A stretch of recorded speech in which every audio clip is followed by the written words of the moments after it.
Olá, sejam bem-vindos a esse segundo Simpósio Brasileiro Online de Gestão Urbana.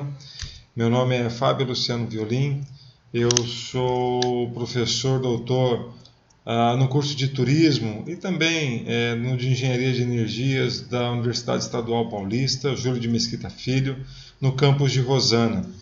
Eu vim trazer para você nesse encontro uma breve discussão, uma breve apresentação de uma temática bastante relevante para a atualidade, a economia compartilhada. Ela tem uma ligação bastante intensa com um conjunto muito amplo de áreas e vai impactar e tem impactado de modo bastante perceptível diversas áreas.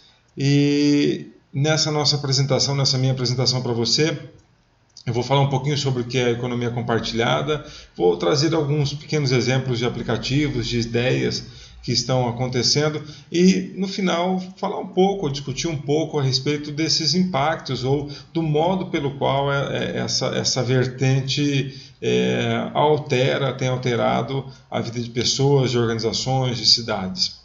Pois muito bem, a ideia da economia compartilhada ela não é necessariamente uma ideia nova, né?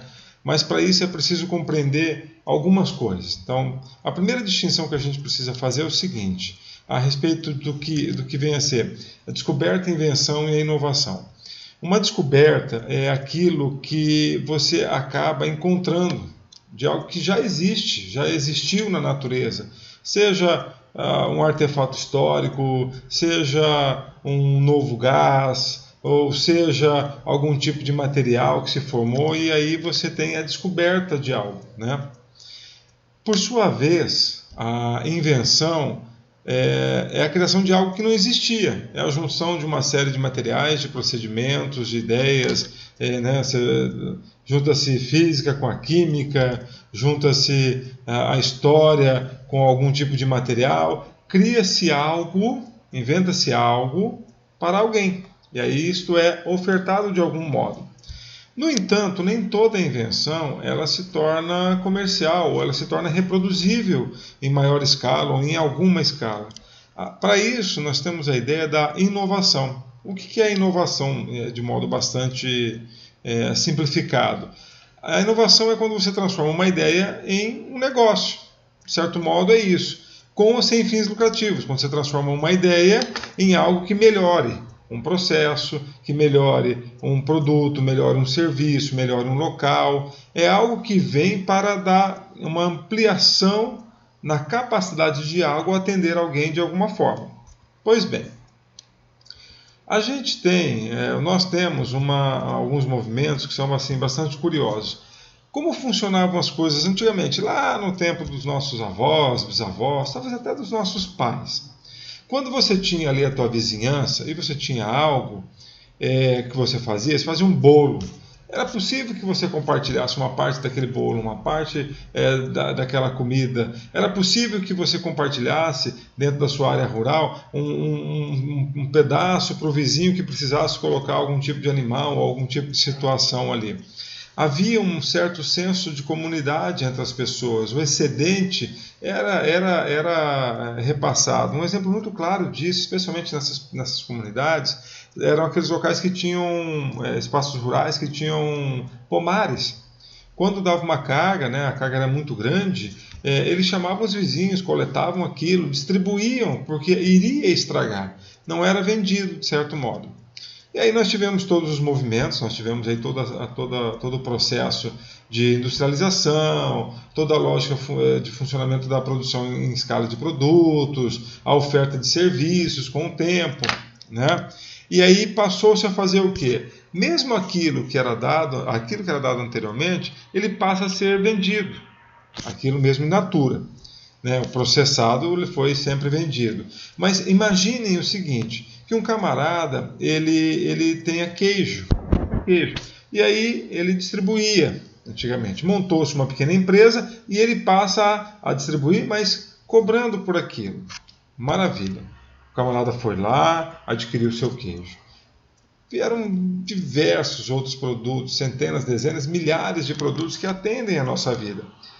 Há muito tempo atrás você provavelmente ou ainda tem uma bicicleta. Você comprou a bicicleta, essa tua bicicleta é de uso individual. Você usa a sua bicicleta. Existem movimentos em que você tem o compartilhamento dessa bicicleta. Algumas locam e outras simplesmente emprestam por um período de tempo, por um trecho. Para você se deslocar, antigamente, você usava, ou ainda usa, pode usar, os meios de transporte público, você paga por ele. Mas você também tem a opção das caronas. Você tem a opção do compartilhamento de produtos, de serviços, de ideias. E isso vem trazendo para a sociedade uma série de alterações no modo como as coisas são feitas. De modo assim muito simples, sem querer adentrar, mas a inovação ela sempre foi discutida a partir de um certo momento aí do processo de industrialização, do processo de estabelecimento de produtos e serviços, de níveis de qualidade, nos mais diversos países. Então, se a gente puxar um pouquinho lá atrás, né, o Schumpeter, ele falava ali da destruição criativa. Não quero me adentrar nessa temática, ou me aprofundar nessa temática, mas já se começava a discutir a forma como algo pode ser processado de modo otimizado. A partir disso, eu gostaria que você fizesse uma memória, puxasse pela lembrança. Nós tivemos aqui o Santos Dumont. O Santos Dumont ele foi um inventor, ele inventou o avião. Essa discussão toda, mas esse título é concedido, é dado a ele. E Santos Dumont não foi um empreendedor. Ele foi um inventor, entre outras coisas, um inventor. E ele trouxe o quê? Ele trouxe um produto, digamos assim, que foi amplamente, em momento posterior, trabalhado no sentido de facilitar a vida das pessoas, no sentido de gerar renda, de gerar emprego, de gerar um deslocamento com maior velocidade. E você começa a perceber que esses impactos existem, existiram, continuam existindo, vão existir com milhares de produtos, com milhares de serviços, mesmo locais, até ideias frutificam nesse sentido. Com o advento aí da facilitação da comunicação através dos meios virtuais, a gente percebe a capacidade de acesso a um tipo de informação, a um tipo de ideia que antes era muito restrita. Então você tinha a informação de como fazer um pão. Como é que se passava essa receita? Era anotada no caderninho. Era passado de comadre para comadre, de compadre para compadre. Era passado de uma pessoa para outra. Em pouquíssimos cliques você hoje consegue, por exemplo, a receita daquele pão diferente que você não conhecia. Então observem que a gente começa a ter uma conexão muito forte entre as ideias, os processos, o acesso à informação, dentro de um instrumento muito facilitador que é a própria internet. Pois bem, diante dessa lógica toda, você começa a ter a transferência de conhecimento muito mais ampliado, muito mais facilitado, muito facilitado, porque você consegue inclusive ler em russo sem saber ler em russo, porque você conecta algumas palavras-chave, joga num tradutor, esse tradutor te dá a palavra em russo, em francês, italiano, inglês, e você tem a capacidade, inclusive, de pesquisar produtos, serviços, ideias, processos fora da sua língua materna com uma facilidade muito grande. Então, o que a gente começa a ter? A gente começa a ter a percepção de que, assim, nós tivemos a migração, não sei se você lembra, né? Nós tivemos aí várias fases da música e se tinha ali antigamente, né, o disco de vinil. Do vinil passou de modo muito simples, tá? Me permitam essa simplicidade na apresentação das ideias, tá? Você tinha o vinil, né? Anteriormente você tinha aí, né, a própria música era passada ao vivo, né? Você tem o vinil, depois você tem o cassete, depois você vai ter aí um CD, depois você tem um DVD, depois você tem a música digital. Você vai observando que isso acontece com diversos tipos de ofertas. Você, para assistir um filme antigamente, você tinha lá nos primórdios, né, nas cidades menores, você tinha a apresentação em praça pública, ou você tinha aí, não só em cidades grandes, mas, né, também em várias cidades pequenas você tinha um cinema. Então a tua forma de acesso a um filme era desse modo. Depois houve uma coisa fantástica, que eram as locadoras de vídeo, e era uma facilidade imensa você ter uma carteira muito grande de opções naquele momento. Como é que você assiste filme hoje? Observe que você está na comodidade da sua casa, você está sentado no sofá da sua sala e você está acessando aí pela sua Smart TV ou algum outro modo o filme, né? Você tem essa facilidade de acesso. Eu queria que você observasse também, não sei se você já passou por isso, como é que você se comunica com alguém. Antigamente nós, né, não vamos chegar lá, né, aos primórdios e tal, mas um modo muito popular de comunicação era através de cartas, por exemplo. As cartas foram um momento assim, muito importante da comunicação de massa. Se você observar hoje, o modo de comunicação é bastante distinto e ele traz uma facilidade, uma movimentação, algo instantâneo que em nada lembra aquele tempo. A lógica de comunicar-se é basicamente a mesma, mas o fato, a forma é bastante distinta. Uma outra ideia que eu gostaria que vocês observassem é que atualmente algumas coisas ou várias coisas você já não precisa comprar, você faz a locação. Então vamos imaginar no exemplo que eu falei há pouco da bicicleta. Para você ter uma bicicleta, você tinha que comprar uma bicicleta, mas imagine que você foi viajar para algum outro país e gosta muito de bicicleta ou gostaria de se deslocar pela cidade com a bicicleta. Você tem a opção de locar essa bicicleta de alguém. Então você começa a observar que certas coisas você não compra ou tem a possibilidade de acesso a um bem, a um serviço de modo facilitado, o que não acontecia antigamente. Pois bem, aí vem algumas coisas que eu gostaria que você refletisse. Eu quero que você comece a pensar o seguinte: quais são as alterações mais perceptíveis que você consegue aí captar no seu entorno em relação a alterações que vieram dos últimos 5 anos? Eu gostaria que você fizesse uma pequena lista em relação a isso. Como é, por exemplo, alimentar-se fora de casa? Como é hoje você realizar compras? Como é que você faz? Quais são as possibilidades para que isso ocorra? De que modo você pode se deslocar nos dias de hoje? De que modo você pode se hospedar nos dias de hoje? De que modo você tem informações sobre algo? Como é que você consegue coletar? E quanto tempo você leva para essa coleta de informações? Comece a observar que a situação, que as formas são bastante distintas de 5 anos atrás. E se você parar para pensar, 5 anos não é um tempo assim muito grande para que as coisas ocorram, para que ocorram tantas alterações. E elas efetivamente ocorrem. Você fez o exercício, então, de retrocesso de 5 anos. Tente fazer o mesmo exercício pulando para o futuro. Tente imaginar quais campos, quais áreas estão sofrendo alterações. E aí você começa a observar como se dá ou se dará a dinâmica das cidades, como se dará a dinâmica da relação entre as pessoas nos espaços urbanos, como se dará a relação das empresas, das organizações com os sem fins lucrativos, com os seus usuários, como se dará a gestão pública diante de, por exemplo, aplicativos, diante de ideias, diante de compartilhamentos que antes não existiam. Como é que vai se regular tudo isso? Então, é um exercício bastante interessante, e eu queria que você começasse a pensar comigo em campos, tá certo? Vamos imaginar em quais campos a mobilidade, o compartilhamento, entra. E o primeiro é a mobilidade. Você já deve ter ouvido falar, por exemplo, do Waze.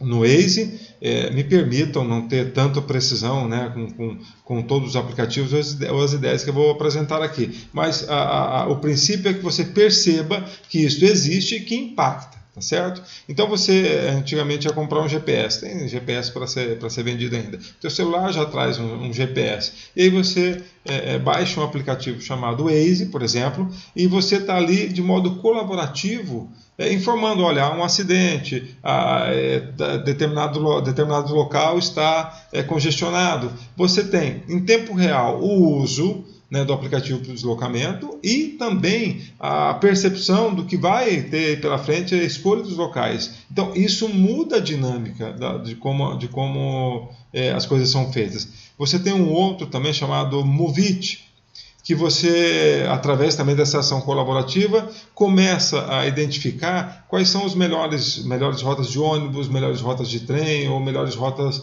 de metrô nas principais localidades. Você tem o próprio Uber, que é uma forma de conexão via o seu celular, né, via um aplicativo, de alguém que tem um carro para deslocar, né, para deslocamento, e alguém que tem interesse, e isso se dá em vários locais, em vários horários, em, sei lá, centenas, né, milhares de cidades aí. Então, no campo da mobilidade. No campo das finanças. Então, por exemplo, tem aplicativos em que você... tem um deles muito curioso chamado Kiva. Me permita se não estiver se eu não pronunciar corretamente, tá? Mas chamado Kiva. O que ele faz? Ele é um site, um aplicativo de empréstimo de dinheiro para pequenos empreendedores em países em desenvolvimento. Então, você que vai emprestar sabe exatamente para quem você está emprestando e o que a pessoa vai fazer com aquilo, certo? Você tem um outro chamado Patreon, que é uma plataforma que permite que artistas sejam financiados por quem é fã daquele artista, por exemplo, quem gosta ou gosta daquele tipo de trabalho. Você tem as próprias bitcoins, que é a mineração, né, através do processamento de protocolos para processamento de transações. Isso alterou de modo assim substancial. Você tem dezenas de outros aí ligados, né, ao crowdfunding, que de certo modo é a obtenção, né, de capital para iniciativas de interesse que podem ser coletivos ou que de algum modo agrega valor a algum tipo de projeto, processo ou local. Então há um conjunto muito amplo dessas organizações ou de grupos trabalhando nesse sentido. Se você pensar também com a economia compartilhada, tem um aspecto da hospitalidade, né? Você tem o Couchsurfing, que é um pouco mais antigo, em que você tem um sofá quando você for viajar. E ele ganhou uma estruturação bem interessante aí nos últimos anos. Um outro que ganhou uma expressão muito, muito grande foi o Airbnb, em que você tem a junção de quem tem um espaço para alocar e de alguém que tem interesse na alocação desse espaço, com a diferença que há uma pessoalidade, né, nesse contato. Você tem um outro aplicativo chamado Viable, em que você tem ali a pessoa de uma localidade oferece passeios e experiências aos turistas. Você parte então para a ideia de que a economia compartilhada começa a trazer a ideia da proximidade entre as pessoas na facilitação, né, das coisas que devem ocorrer. Pois bem, nós temos assim tantas alterações, que você tem, por exemplo, um aplicativo, um site, que ele tem a capacidade de gerar para as pessoas nomes de sites e senhas para que as pessoas possam acessar. Não são sites pagos nem locais pagos, né? Não devem ser. Mas aquela pessoa que não quer ter o trabalho de se cadastrar, né, ter um cadastro longo, ela pode procurar esse tipo de aplicativo. Então você também... tem um outro também, que você tem, através do acesso do processo colaborativo, a identificação, mapeamento de locais que têm Wi-Fi gratuito ou que podem ser disponibilizados, né, o nome da rede e a senha. Mas isso é uma permissão, não é algo que é roubado, não, tá certo? Você tem também uma possibilidade de um aplicativo em que os celulares que estão em determinado local, eles podem partilhar documentos, podem partilhar arquivos, independente de ter uma conexão com a internet. Então você começa a ter o aspecto colaborativo sendo usado para resolver questões assim, bastante simples do dia a dia. Na própria educação, você tem, por exemplo, a Cinese, que é o seguinte: qual que é a proposta da Cinese? Que a aprendizagem possa ocorrer em diversos locais, para além de uma sala de aula, não precisa ser necessariamente dentro de uma sala de aula. Você tem uma outra possibilidade, que é o BVED, me perdoem se não for assim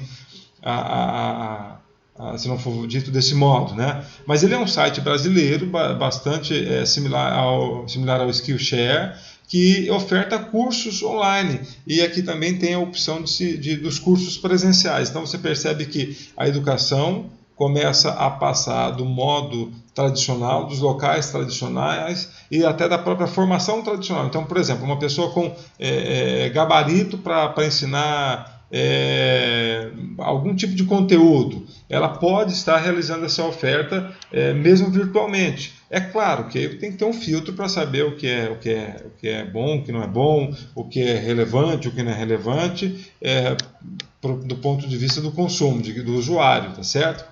Você tem também, assim, alguns ainda não no Brasil, mas você tem, por exemplo, você tem o Kirk. Kirk, você submete uma ideia, e se essa ideia for, né, aprovada pela comunidade, ela passa a ser produzida e comercializada pela Kirk, e você tem uma porcentagem dessa lucratividade. As pessoas que participaram da elaboração desse projeto, desse produto, eles também têm.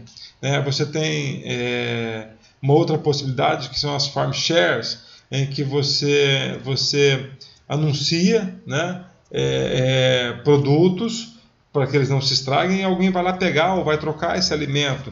Você tem também as hortas compartilhadas, quem tem um pedacinho, um espaçozinho, um pedacinho de terra que queira compartilhar, as pessoas entram em contato, e através desse contato elas acabam produzindo, e aí você tem aquela ideia do passar um ao outro. Se você observar, tem um movimento bastante grande desses classificados em mídias sociais. E aí você pega né, a mãe estava com a criança perdeu um conjunto de meias, aquela meia que ia ser doada, jogada ou ficar entulhada de algum modo, volta como um produto que é vendido ou às vezes doado mesmo, né? Você tem um outro ainda falando de consumo consciente, né, que é o Free Cycle, em que você pode realizar doações. Você tem um aplicativo em que você pode realizar doações de objetos usados. Você tem o Repar Café, que são eventos criados, são combinados, criados, em que as pessoas que têm algum objeto para ser consertado se deslocam até aquele local e, de modo colaborativo, eles buscam arrumarem aquele produto. Então você pega, ao invés de você jogar o seu forno micro-ondas fora, porque fica muito caro consertar, né? Estou dando exemplo do forno micro-ondas, mas podem ser outras coisas. Claro, lembrando que tem toda a questão da segurança, tem toda a questão do perigo que envolve você mexer, né? Então, dentro desses espaços, apregou-se que existam pessoas capacitadas e habilitadas para isso. Não é feita de qualquer modo, não é uma junção de curiosos para fazer alguma coisa, o que é muito perigoso. Não que nada impede que aquele camarada que fez um curso ou que ele já tenha uma certa experiência prática, né, vá lá se valer desse tipo de espaço para tirar algum tipo de dúvida, né? Você tem uma outra ideia muito interessante, muito curiosa, que são os espaços de trabalho colaborativos. Vários locais têm. Tem um local em São Paulo chamado Laboriosa 89, que é um espaço que você pode ter ali para trabalho, para aprendizagem, até mesmo para diversão. Então ele não tem ali um porteiro, não tem uma organização, tem uma organização, né? Você tem ali há um custo para o espaço, existe um custo do espaço, mas, salvo engano, as pessoas fazem doação para o uso desse espaço, tá? Me perdoem se a informação não estiver com precisão, tá? Me perdoem. Mas, de certo modo, você observa que esses locais funcionam mais ou menos como se fossem espaços como se fossem hubs de inovação, espaços de conexão para que algumas coisas aconteçam e de modo bastante distintivo, né? De modo bastante curioso. Salvo engano, tem a Casa Liberdade em Porto Alegre, tem o Catete 92 no Rio e eu acho que o Ateliê em Rede também em São Paulo, que são exemplos desses espaços compartilhados, tá? Para vocês terem ideia de como as ideias às vezes podem frutificar, me parece que não tem no Brasil, mas tem uma associação, um grupamento chamado Freelancers Union, e eles são profissionais que trabalham, né, com freelance, e como eles não têm, assim, é muito difícil. Imagine, esse camarada vai contratar um serviço de saúde, né? ele vai pagar muito caro por isso. Mas se um grupo se une e eles fazem uma forma de compra colaborativa, você tem valores menores. Então, é como se fosse uma espécie de sindicato, sem necessariamente ser um sindicato, mas são facilitadores de acesso a serviços. E aí você tem o quê? Uma criação de uma comunidade que acaba tendo suporte, que acaba se comunicando, que acaba trocando ideias, que acabam discutindo o futuro das coisas. Então, tem esse exemplo dos freelancers, mas tem várias outras áreas que começam a se mobilizar nesse sentido, e você começa a imaginar o seguinte: vamos pensar que uma determinada categoria precisa comprar algum tipo de produto individual, e ele vai lá e paga X reais. Na comunidade, no grupo, ao se unirem, eles podem fazer uma compra maior por um preço menor, por exemplo, ou diminuírem o frete, ou terem acesso a produtos que você precisaria de uma quantidade maior para ser comprada. Isso muda. Por exemplo, aí falando das nossas cidades, isso muda, por exemplo, a logística. Toda a logística está envolvida. Então imagine que 1.000 pessoas estejam comprando individualmente um determinado produto. A partir de um aplicativo, de um site, de uma união desse grupo de pessoas, essa compra seja feita numa única vez. Conseguem perceber como esses movimentos alteram de modo substancial, né? Para vocês terem uma ideia, eu também desconheço que exista algo no Brasil, talvez já no momento que você esteja assistindo isso já esteja disponível, mas, por exemplo, tem o TaskRabbit, né? São aquelas tarefas que você não quer fazer, você solta, né, essa tarefa que você quer fazer, coloca um valor que você queira pagar, e ali os teus vizinhos ou alguém, né, das proximidades pode se interessar e vai lá e realiza essa tarefa para você. Tem uma outra ideia bastante interessante, que é o Tiny Republic, em que você tem uma espécie de um banco de tempo, né? A ideia não é nova, né? Mas de modo organizado, de certo modo, você tem observado o crescimento desse movimento. E o que eles fazem? Eles trocam serviços, são pessoas que trocam serviços sem necessariamente envolver dinheiro, aliás, sem envolverem dinheiro. Elas vão dar o tempo delas para fazerem algo para você, você faz algo para elas e você tem essa troca não financeira. Então, a partir disso, existem diversos outros movimentos, diversos outros elementos. O Brasil tem acomodado uma série de possibilidades muito curiosas e a gente percebe que isso tem ganho uma expressão rápida, né? Muito forte e rápida em várias áreas. Então, assim, o que eu gostaria que você pensasse em termos de gestão urbana? De que modo esses movimentos, de que modo a economia compartilhada altera ou alterará a gestão urbana? Tanto do ponto de vista público, com aí movimentos de logística, com movimentos de pessoas trocando, por exemplo, carros por bicicletas, ou a própria carona compartilhada, ou aquelas organizações que ofertam carros por trechos, você aloca no trecho A, se desloca até o trecho B, deixa o carro lá e aí segue a sua vida sem necessariamente comprar um carro, sem necessariamente pegar um táxi, um Uber, um ônibus, ou metrô, enfim, trem. Comece a observar que essas questões vão alterar de modo substancial a gestão urbana do ponto de vista público ao longo do tempo, mas também vão alterar a forma como as organizações vão se relacionar com os seus usuários, com os seus clientes. Então você imagine hoje a dificuldade ou a situação que é você lidar, né, de um lado dentro dos meios de hospedagem, por exemplo, você tem um hotel e você tem uma oferta no Airbnb. Então você tem essas duas possibilidades. De que modo cada uma delas vai se estruturar ou tem se estruturado para estar atendendo as pessoas? Então esses impactos no cotidiano eles já começam a ser sentidos e eles precisam ser pensados, precisam ser trabalhados, porque eles vão influenciar cada vez mais a forma como as organizações trabalham, como as pessoas ofertam algo. Quando você pensa em sustentabilidade, quando você pensa em gestão de espaços, sejam eles públicos ou privados, quando você pensa na oferta de produtos e serviços, você começa a observar que a capacidade de estar adequado a algo, ela é testada quase que periodicamente, assim, aliás, quase cotidianamente, mas em períodos muito curtos. Você tinha uma estabilidade muito grande antigamente em relação a isso. Hoje é bem menor. Pois bem, a ideia inicial era trazer essa discussão para você, trazer esse pensar, esse aprofundar-se. Eu dei alguns exemplos aqui, né? Espero que eles sejam ilustrativos. Não se prendam ao item em si, não se prendam à conexão, se não houve uma precisão tão grande na explicação de um ou outro aplicativo ou uma ou outra ideia. Mas prendam-se à percepção de que o modo tradicional das coisas ocorrerem está mudando de modo substancial e a uma velocidade bastante elevada.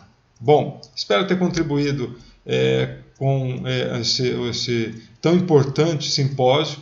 Uma honra muito grande estar por aqui e espero que todos tenham um grande proveito com esse material. Um grande abraço, fiquem com Deus.